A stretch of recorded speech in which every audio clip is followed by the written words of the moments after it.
Olá, seja muito bem-vindo. Chega mais, está começando mais uma entrevista especial aqui no canal Empreender e você é meu convidado especial. Eu sou o Márcio Fontinelli e aqui a gente vai tratar de assuntos que podem te ajudar na sua empresa ou então a você que tem um sonho de abrir a sua própria empresa também, ser um empreendedor. E hoje a gente vai falar de um tema muito delicado, que é com relação à segurança, principalmente quando se trata de tecnologia e também internet. Afinal de contas, a internet é um mundo quase sem fim. Então, como a gente pode encontrar meios para garantir que aquele consumidor que está comprando o seu produto é realmente ele, que não está aplicando um golpe? Ou então uma empresa que não está aplicando um golpe no consumidor, né? Afinal de contas, é uma via de mão dupla. E para isso a gente vai conversar hoje com o Ricardo Kadar, que é CEO da Bipass. Ricardo, seja muito bem-vindo, obrigado pela sua participação aqui no canal Empreender. E Ricardo, eu queria começar falando com você com relação à segurança na internet. Como é que está essa segurança hoje? Ela está mais avançada? E como é que as pessoas podem, principalmente, trabalhar essa parte de identificação, né? Que é o que mais preocupa hoje, se aquela pessoa que está do outro lado da tela realmente é ela. Márcio, primeiramente, obrigado pelo convite aí, obrigado a vocês do canal Empreender. Sempre um prazer estar com vocês. Bom, a internet hoje, né, a gente sempre está correndo atrás dos golpistas, né? A verdade é que a tecnologia de hoje ela avança muito rápido, não só para o bem, mas também para o mal. Então, a gente está sempre tendo que correr atrás, as pessoas que querem fazer o mal com a internet, elas fazem e a gente está tendo sempre que tapar os buracos aí que eles vão deixando, né? A segurança hoje de identificação é uma segurança hoje já muito melhor do que era no passado, evidentemente. Conforme eu disse, a tecnologia vai avançando, mas ainda precisa de muito avanço, né? As biometrias, elas vêm nesse sentido da gente poder identificar uma pessoa pelo jeito que ela é, seja ela pela face, seja ela pela íris, seja ela com outros tipos de biometrias que existem hoje no mercado. Mas a biometria, no nosso caso a biometria facial, é uma coisa que veio muito a complementar essa forma da gente identificar as pessoas. Então, eu acredito que daqui para frente o mundo vai sempre melhorar a cada dia a sua identificação e a biometria é um dos pontos fortes aí para que a gente tenha mais segurança na internet. Agora, Ricardo, quando a gente fala em biometria, parece ser uma coisa de uma certa forma tão distante, né? Identificação de íris, parece coisa de filme que a gente acompanha, mas essa é uma realidade que está cada vez mais próxima, né? E como que o empreendedor pode buscar isso para a empresa dele, Ricardo? Principalmente quando se trata de custos. Afinal de contas, quando a gente fala disso, hoje em dia, parece que é um custo, assim, muito alto para ter isso numa empresa. Principalmente para quem está começando, né? O microempreendedor individual, quem tem uma empresa ali pequenininha, às vezes não pode estar investindo nisso tudo, né? Então, como é que funciona isso? Essa questão do investimento e principalmente essa questão do que é realidade e do que ainda está nos filmes. Isso é bem interessante. A biometria, né? Assim, os estudos de biometria começaram lá na década de 60 e existem todos os tipos de biometria, né? Hoje em dia tem biometria mais conhecida, biometria digital, da impressão digital das pessoas, né? É uma biometria que eu costumo dizer um pouco difícil de implantação, porque tem muitas pessoas que têm, inclusive trabalhos manuais, pessoas também crianças, pessoas de mais idade, que perderam completamente as suas digitais, né? Então isso é uma forma de identificação que foi muito comumente usada no Brasil nos últimos 20 anos, mas que hoje já vem sendo substituída por outras formas de biometria. A forma de utilizar, para quem está nos assistindo, os empreendedores que querem usar isso, existem hoje milhares de empresas que são especializadas em biometria. E nem sempre essas empresas ou os empreendedores precisam ter essa biometria como uma forma nativa na sua empresa. Ele pode muito bem adquirir o serviço de biometria através de outras empresas de biometria facial, de biometria digital, de biometria de íris, qualquer outro tipo de biometria. Os empreendedores podem sim comprar esse serviço de outras empresas que são especializadas. Eu costumo dizer que a biometria ela é uma ciência muito cara. Existem cientistas e cientistas aí por trás dessas biometrias, sejam elas digitais, faciais, de íris. Tem muita gente por trás disso, então ela é muito cara. E o que a grande maioria das empresas que trabalham com isso fazem é vender serviço então os empreendedores podem sim adquirir serviços dessas empresas.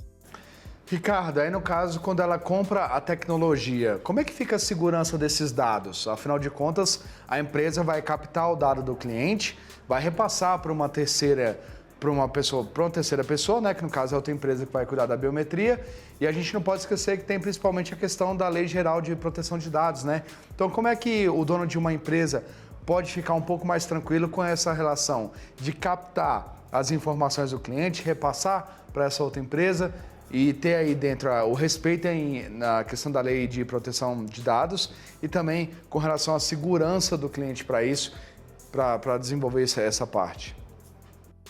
Sim, isso é tudo previsto, Márcio, na Lei Geral de Proteção de Dados. A Lei Geral de Proteção de Dados do Brasil é uma lei muito rígida. Ela foi copiada da lei mais rígida que existe no mundo, que é a Lei Geral de Proteção de Dados, a GDPR europeia. Ela é especialmente um copy and paste da Lei Geral de Proteção de Dados europeia. Então, a empresa pode ficar tranquila em relação a isso, está totalmente previsto na Lei Geral de Proteção de Dados. E lembrando que a biometria, ela não trafega, no caso, por exemplo, de uma contratação de uma empresa terceirizada, que vai fazer a análise, exemplo, de uma foto biométrica ou de uma foto daquela pessoa, a gente não trafega nesse vai e vem das empresas imagem. O que a gente trafega é exatamente dados que são transformados. A imagem é transformada num vetor biométrico e a única coisa que é trafegada é o vetor biométrico. Não é a imagem que é trafegada. Então, além de estar previsto em lei brasileira e em leis mundiais de proteção de dados, o que a gente trafega, ou seja, o que a gente comunica com a outra empresa, não há como ser identificada a pessoa através de uma imagem ou mesmo de um algoritmo que possa identificar aquela pessoa, a não ser o algoritmo que a própria empresa está usando. Ricardo, a gente tem registro de mais de 4 milhões de tentativas de fraudes na internet aqui no Brasil, empresas que conseguiram barrar isso. Quando a gente fala de biometria, nesse caso a biometria facial, existe alguma forma de burlar isso no sentido de, por exemplo, vou te dar um exemplo ignorante, mas só para deixar claro que eu estou te perguntando. Eu faço lá a biometria do meu rosto. Será que uma pessoa com uma foto minha não vai conseguir chegar naquele aparelho e conseguir desbloquear ou então ter acesso à empresa, a informações? Como é que funciona essa tecnologia? Isso no caso da biometria facial, existe um sistema que é utilizado tanto no cadastro quanto na identificação através dos aparelhos de biometria facial, que é chamado de liveness. A tradução literal é a pessoa viva na frente ali do equipamento. Então, por exemplo, no caso da Bipes, da nossa empresa, quando a pessoa vai se cadastrar pelo próprio telefone celular dela, existe um sistema por trás rodando que chama liveness, que a gente só consegue, ela só permite o cadastro se a pessoa realmente estiver viva, ou seja, viva ali na frente, se cadastrando, né? Isso é o primeiro ponto. E isso também serve para a identificação.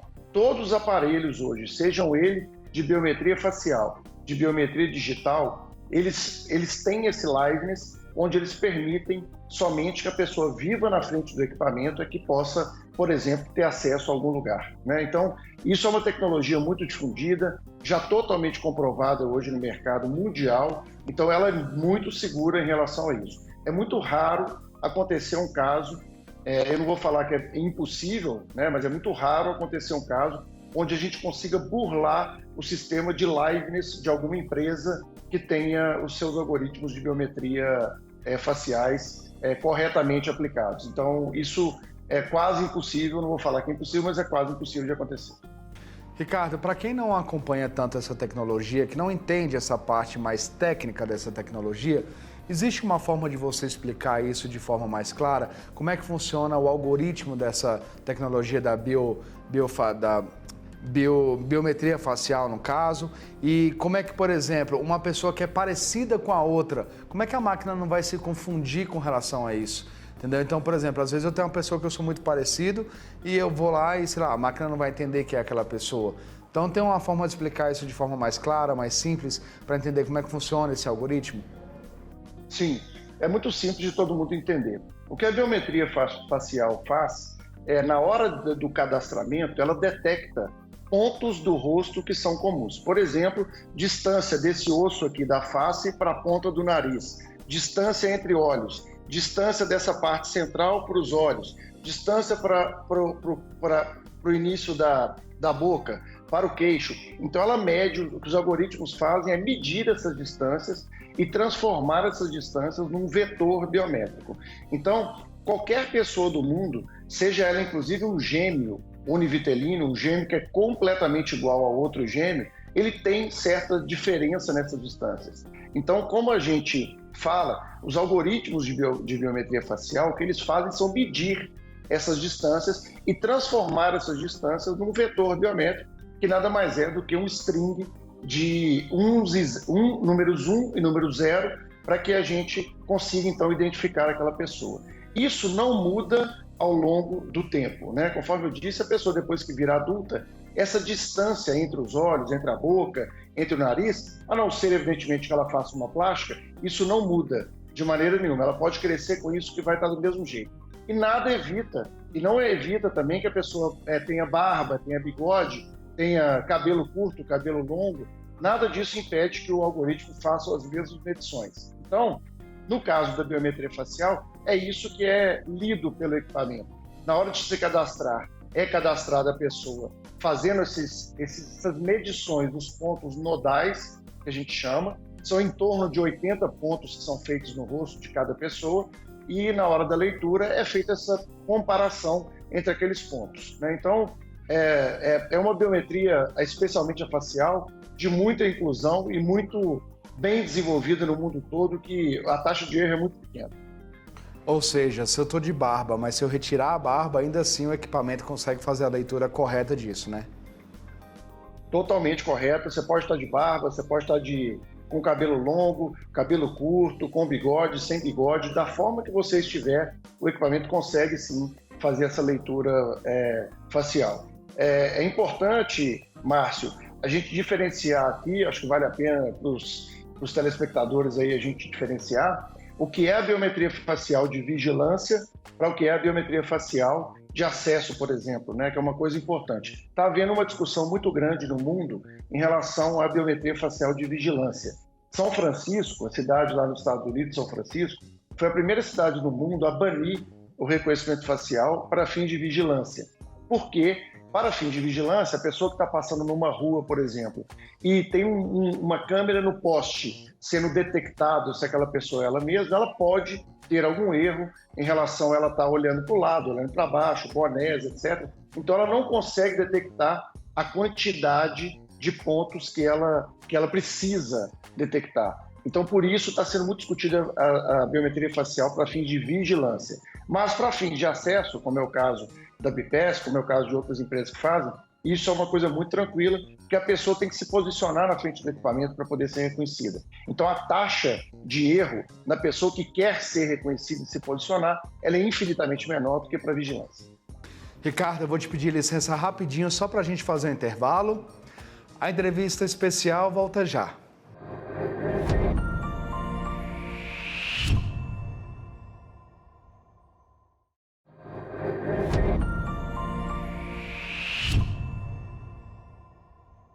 Estamos de volta e a nossa entrevista especial de hoje é sobre a questão da tecnologia. Como é que a gente pode garantir a segurança da nossa empresa e dos nossos clientes a partir da tecnologia. E a gente está abordando muito a questão da biometria, como é que ela é utilizada, como é que as empresas podem aplicar isso para garantir aí segurança em toda a questão do serviço e toda a questão também de envio de produtos. E para isso a gente está conversando com o Ricardo Kadar, que é CEO da BPS.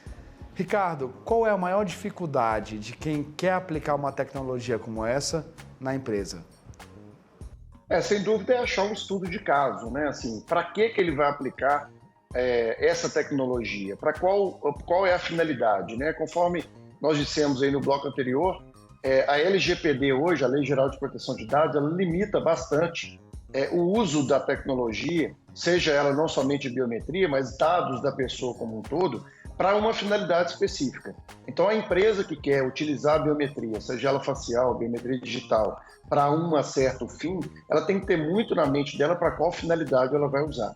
E depois de já determinado qual é aquela finalidade, ela se proteger e ser completamente protegida em relação a proteção de dados, né? Ser uma redundância, mas é se proteger contra os problemas de proteção de dados que ela pode ter.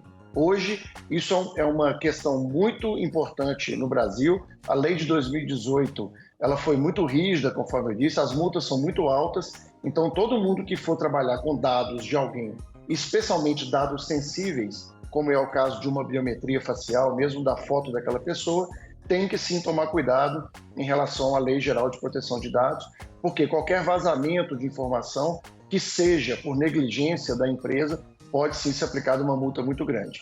Ricardo, e com relação à questão da aplicação dessa tecnologia, como é que uma empresa pequena hoje pode conseguir isso? Como é que ela pode adaptar essa tecnologia para que ela tenha boas vendas, faça um crescimento também? A gente acabou de falar da questão do perfil, mas também entrando nesse outro mérito também, que é essa parte de promover vendas, talvez transferir um pouco mais de segurança para o cliente, enfim.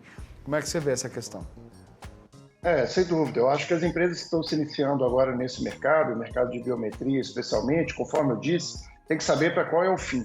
Qual é o fim que ela vai utilizar a biometria, seja ela facial, biometria digital ou outros tipos de biometria que existem, né? Para qual é o fim que ela vai usar? Então, dá um exemplo aqui de muitas empresas que estão utilizando a biometria para acesso, por exemplo, a prédios, né?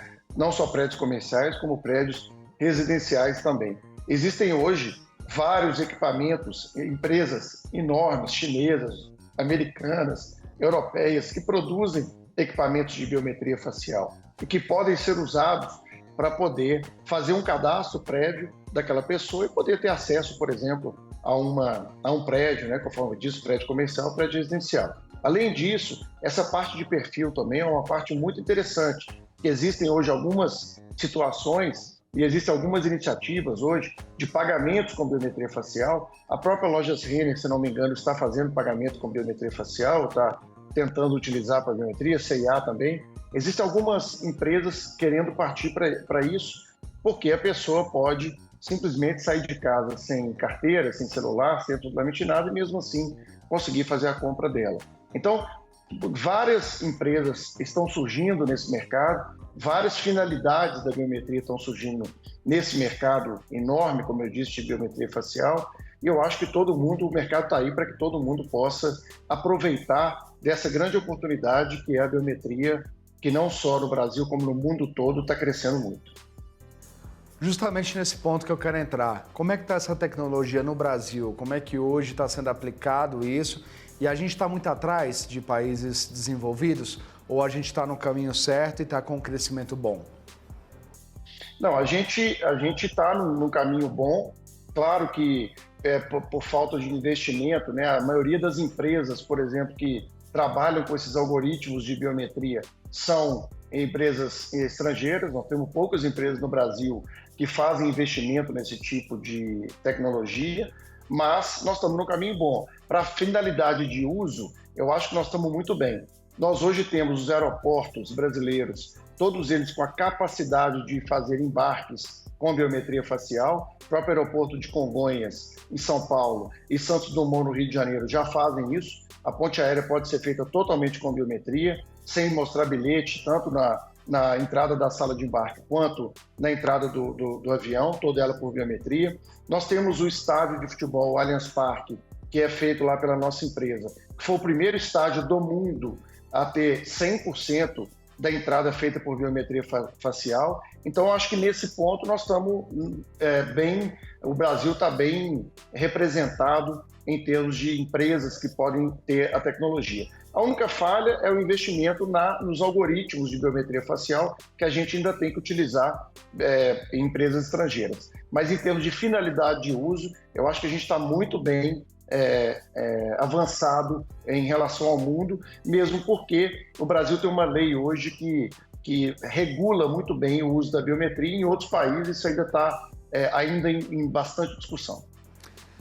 O Brasil tem muitos especialistas, tem pessoas que podem desenvolver isso, né? É um país altamente capacitado para isso, por isso que chama atenção, porque nós temos brasileiros que podem desenvolver esse tipo de tecnologia, inclusive, com certeza deve existir empresas que investem nisso, mas tem essa questão que você falou, né? Que é justamente esse investimento, que é um investimento muito pesado. E questão de software, a gente tem software aqui no Brasil relacionado a isso também, ou tudo é importado? Porque uma questão é trazer o algoritmo para cá, mas já existem projetos aqui desenvolvidos a partir disso? Sim, sim.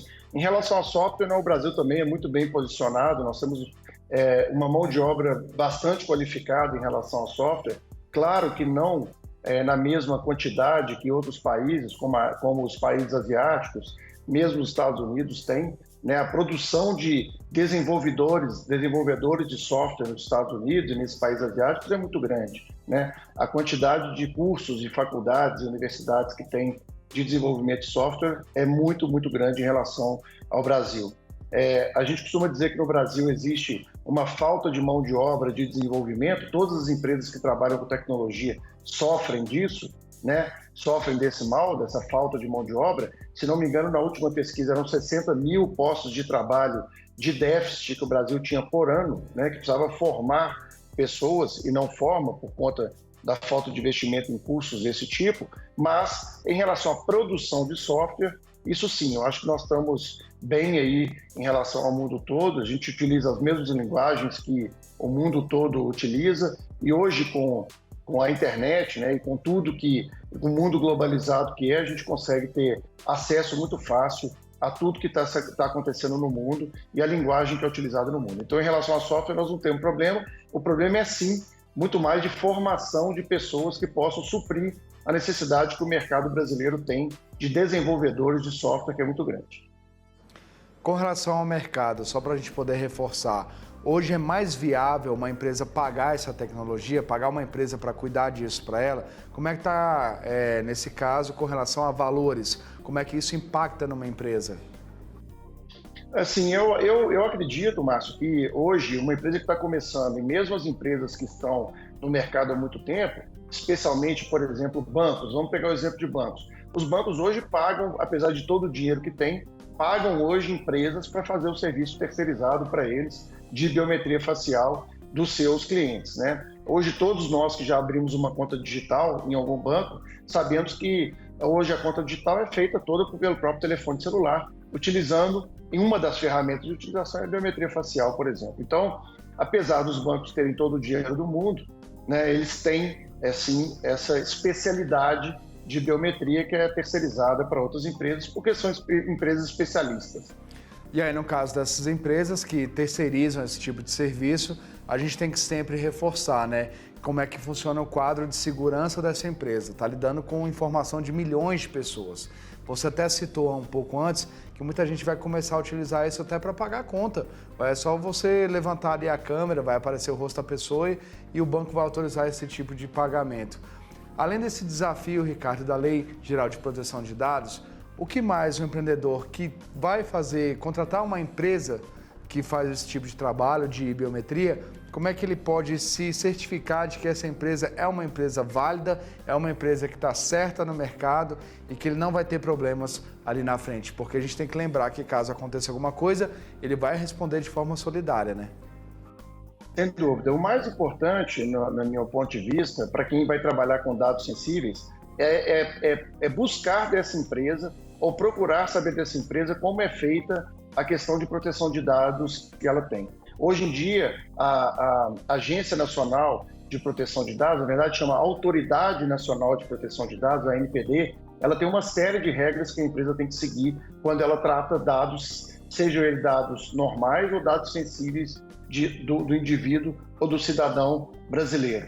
Então, quem for contratar, qualquer empresa que trabalhe com biometria, é muito importante que saiba dessa empresa qual o plano de mitigação de risco que essa empresa tem, qual o plano de emergência que essa empresa tem caso algum dado dela seja vazado, quais são os cursos que essa empresa promove com os seus funcionários e também com os usuários terceiros da empresa contratante que vai utilizar o sistema. Então isso é muito importante. Eu acho que a lei está aí para todos, né? Assim como o mercado está aí para todos também, e quem vai contratar esse tipo de empresa hoje em dia é muito importante que saiba disso e que saiba que existe uma lei por trás hoje no Brasil que está sendo muito rigidamente aplicada nas empresas que estão tendo vazamento de dados. Então, a gente ter esse cuidado hoje, na hora que for contratar alguém, é muito importante. Ricardo Kadar, CEO da BPAS, muito obrigado pela sua participação aqui no canal Empreender. Na nossa entrevista especial, é uma tecnologia que é relativamente nova, que vai crescer bastante e vai trazer cada vez mais segurança. Vale a pena investir, né? Obrigado pela sua participação. Abraço, Márcio. Obrigado a vocês. Estou sempre à disposição quando precisar. Grande abraço, obrigado. A nossa entrevista especial fica por aqui. Muito obrigado pela sua audiência, pela sua companhia. Se você perdeu algum ponto, ou então se você quiser assistir novamente essa entrevista, basta procurar a gente lá no YouTube, canal Empreender.